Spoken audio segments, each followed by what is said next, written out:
নমস্কার বন্ধুরা, আজ তৈরি করে দেখাবো সয়াবিন দিয়ে তৈরি প্রোটিনে ভরপুর একদম নতুনত্ব ভিন্ন স্বাদের একটা ইউনিক রেসিপি। আশা করছি সয়াবিনের এই রেসিপি এর আগে আপনাদের কখনোই খাওয়া হয়নি। ভাত, রুটি, পরোটা যে কোনো কিছুর সাথেই পরিবেশন করতে পারবেন। বাড়ির ছোট থেকে বড় সবাই ভীষণ পছন্দ করবে। তাহলে বন্ধুরা চলুন আর বেশি দেরি না করে রেসিপিটা শুরু করা যাক। সবার প্রথমে গ্যাসের ওভেনে একটা পাত্রে বেশ কিছুটা পরিমাণে জল দিয়ে খুব ভালো করে ফুটন্ত গরম করে নিয়ে তার মধ্যে আমি 50 গ্রাম দিয়ে দিলাম সয়াবিন বড়ি। গ্যাসের ফ্লেমটাকে এখন মিডিয়াম টু হাইতেই রেখেছি। খুব ভালো করে সয়াবিনগুলোকে সেদ্ধ করে নিতে হবে। যেই রকম আমরা সয়াবিনের তরকারি রান্না করার আগে সয়াবিনগুলো খুব ভালো মতো সেদ্ধ করে নিই, ঠিক সেইভাবেই সেদ্ধ করে নিতে হবে। দেখুন সয়াবিন বড়িগুলো ফুলে একেবারে ডাবল হয়ে গেছে। গ্যাস অফ করে দিয়েছি। এখন কয়েকবার জল পাল্টে ধুয়ে নেব। সয়াবিনগুলোকে বেশ কয়েকবার জল পাল্টে ধুয়ে নিতে হবে যাতে সয়াবিনের কাঁচা গন্ধটা একটু চলে যায়। বেশ কয়েকবার জল পাল্টে ধুয়ে নিয়েছি। এরপর দেখুন সয়াবিন থেকে এক্সট্রা যা জল রয়েছে এইরকম ভাবে হাত দিয়ে চিপে চিপে ফেলে দিতে হবে আর সয়াবিনগুলো থেকে জল ঝরিয়ে নিতে হবে।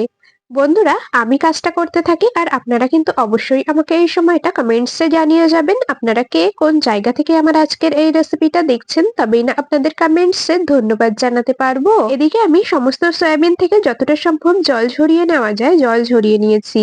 সয়াবিনের পাত্রটাকে সাইডে সরিয়ে রাখলাম। এদিকে ওভেনে বসিয়ে দিয়েছি একটা কড়াই। কড়াইতে প্রথমে দিয়ে দিলাম পরিমাণ মতো সর্ষের তেল। তেলটাকে বেশ ভালো করে গরম করে নিতে হবে আর কড়াইটাকেও কিন্তু খুব ভালো করে আগে থেকে গরম করে নিয়েছি। তেলটাও বেশ ভালো করে গরম করে নিয়েছি। এখন সেদ্ধ করে নেওয়া সয়াবিনগুলোকে এর মধ্যে দিয়ে দিলাম।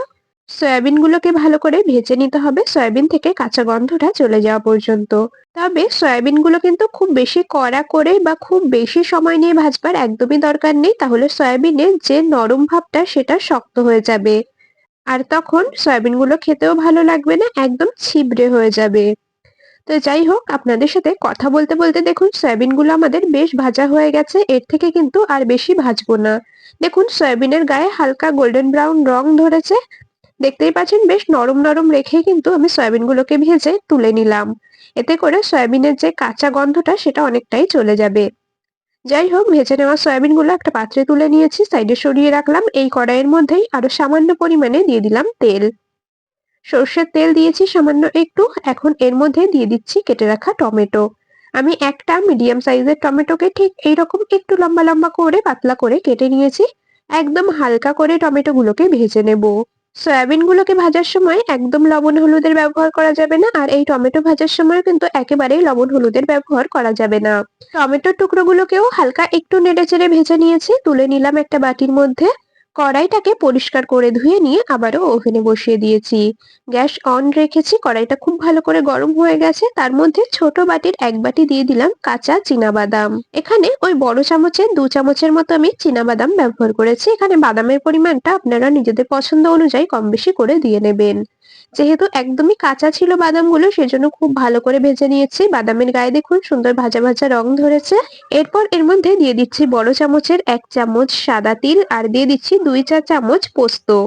গ্যাসের ফ্লেমটাকে এই সময় একেবারে লোতে রেখেছি। প্রথমে বাদামগুলোকে বেশ মিডিয়াম টু হাই ফ্লেমেই ভেজে নেওয়ার পরে সাদা তিল আর পোস্তদানা দিয়ে একেবারে লো ফ্লেমে কয়েক সেকেন্ডের মতো একটু নেড়ে নিয়েছি। দেখতেই পাচ্ছেন তিল আর পোস্তদানায় হালকা ব্রাউন রং ধরেছে। এর থেকে আর একদমই বেশি ভাজবো না। এগুলোকে একটা প্লেটের মধ্যে আমি নামিয়ে নিচ্ছি। খুব ভালো করে এগুলো ঠান্ডা করে নিতে হবে।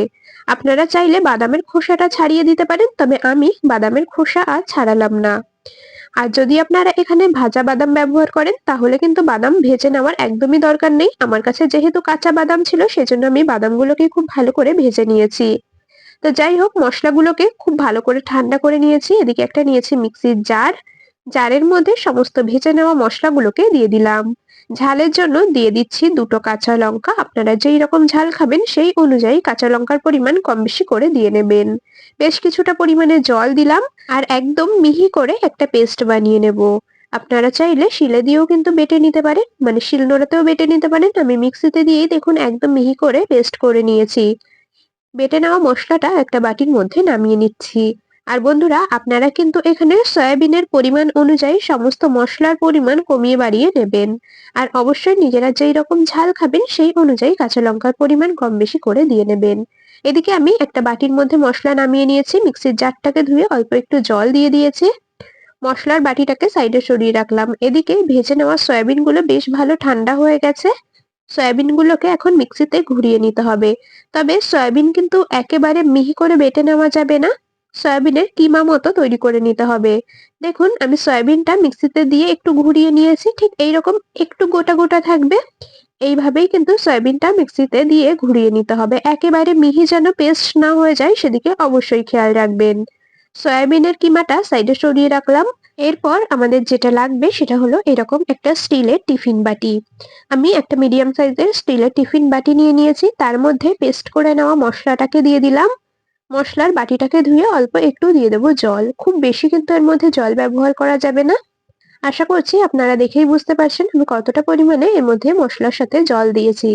স্বাদ মতো দিয়ে দিলাম লবণ। যেহেতু সয়াবিনের মধ্যে একটুও লবণের ব্যবহার করা হয়নি সেই হিসাবে কিন্তু এখানে লবণ দিতে হবে।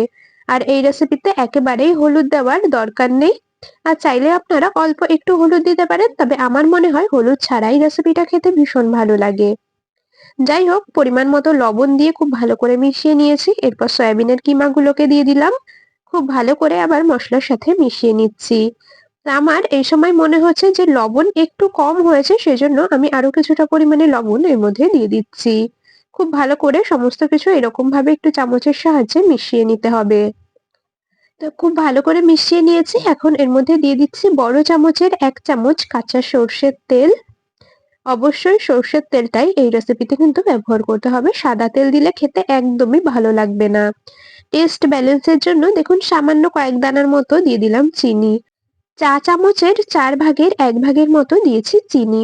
খুব ভালো করে মিশিয়ে নিচ্ছি। এরপর এর মধ্যে দিয়ে দেব চিড়ে রাখা কাঁচা লঙ্কা। আমি ২ টো কাঁচা লঙ্কাকে ৪ ভাগ করে চিড়ে নিয়েছি, মানে একেকটা লঙ্কা ৪ ভাগ করে চিড়ে নিয়েছি। কাঁচা লঙ্কাগুলো ওপর থেকে সাজিয়ে দিলাম। আর এখন এর মধ্যে হালকা করে ভেজে রাখা টমেটো গুলো এক এক করে সাজিয়ে দেব। বন্ধুরা, আমি কাজটা করতে করতে প্রতিদিনকার মতো আজও আপনাদের সাথে একটা কথা শেয়ার করে নিই। আপনারা যদি আমার আজকের এই রেসিপিটা ইউটিউব চ্যানেল থেকে দেখে থাকেন অবশ্যই সাবস্ক্রাইব করে রাখবেন। আর যদি ফেসবুক পেজ থেকে দেখে থাকেন তবে পেজটিকে ফলো করে রাখবেন এইরকম আরো দারুণ দারুণ রেসিপির আপডেট সবার আগে পাওয়ার জন্য। বাটির মধ্যে টমেটো গুলো এক এক করে সাজিয়ে নিয়ে তার মধ্যে আরো ১ চামচ দিয়ে দিলাম কাঁচা সর্ষের তেল। টিফিন বাটির ঢাকা আটকে নিয়েছি।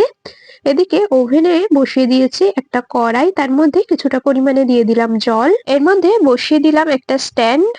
জলটা খুব ভালো মতো ফুটে এসেছে। গ্যাসের ফ্লেমটাকে এখন লোতে রেখেছি। টিফিন বাটিটাকে এর মধ্যে বসিয়ে দিলাম আর ঢাকা দিয়ে মোটামুটি ১৫ থেকে ২০ মিনিট মিডিয়াম ফ্লেমে রান্না করে নেব। মিডিয়াম ফ্লেমে এটাকে ভাপিয়ে নেব ১৫ থেকে ২০ মিনিটের মতো। মোটামুটি ওই ২০ মিনিটের মতো আমি মিডিয়াম ফ্লেমে ঢাকা দিয়ে রান্না করে নিয়েছি। ঢাকাটা খুলে নিলাম। বাটিটাকে নামিয়ে নেব আর নামিয়ে একটু ঠান্ডা করে নেব। টিফিন বাটিটাকে কড়াই থেকে নামিয়ে নিয়ে একটু ঠান্ডা করে নিয়েছি আর এখন এটাকে খুলে নিচ্ছি। দেখুন বন্ধুরা, সয়াবিনের এই ভাপার রেসিপিটা কতটা লোভনীয় লাগছে দেখতে। আর একেবারে ভিন্ন স্বাদের একটা রেসিপি। অবশ্যই একবার এইরকম ভাবে সয়াবিন রান্না করে খেয়ে দেখবেন। আশা করছি আপনাদেরও ভীষণ ভালো লাগবে। গরম গরম ভাতের সাথে খেতে তো দারুণ লাগে, এমনকি রুটি পরোটার সাথেও কিন্তু সয়াবিনের এই রেসিপিটা খেতে দুর্দান্ত লাগে। এদিকে টিফিন বাটির ঢাকাটা খুলে নিয়ে ওপরে যে টমেটো কাঁচা লঙ্কা গুলো দেওয়া ছিল সেগুলোকে খুব ভালো করে মিশিয়ে নিলাম। ব্যাস, এখন এটা পরিবেশন করার জন্য একেবারে কমপ্লিট হয়ে গেছে। রেসিপিটা আপনাদের কেমন লাগলো কমেন্টসে অবশ্যই জানিয়ে যাবেন। যদি ভালো লেগে থাকে তবে ভিডিওটিতে একটি লাইক আর বন্ধুদের মধ্যে অনেক অনেক শেয়ার করে দেওয়ার অনুরোধ রইল। তাহলে আজ এখানেই শেষ করছি। আবার দেখা হবে পরবর্তী কোনো রেসিপির সাথে। ততক্ষণ সকলে ভালো থাকবেন, সুস্থ থাকবেন।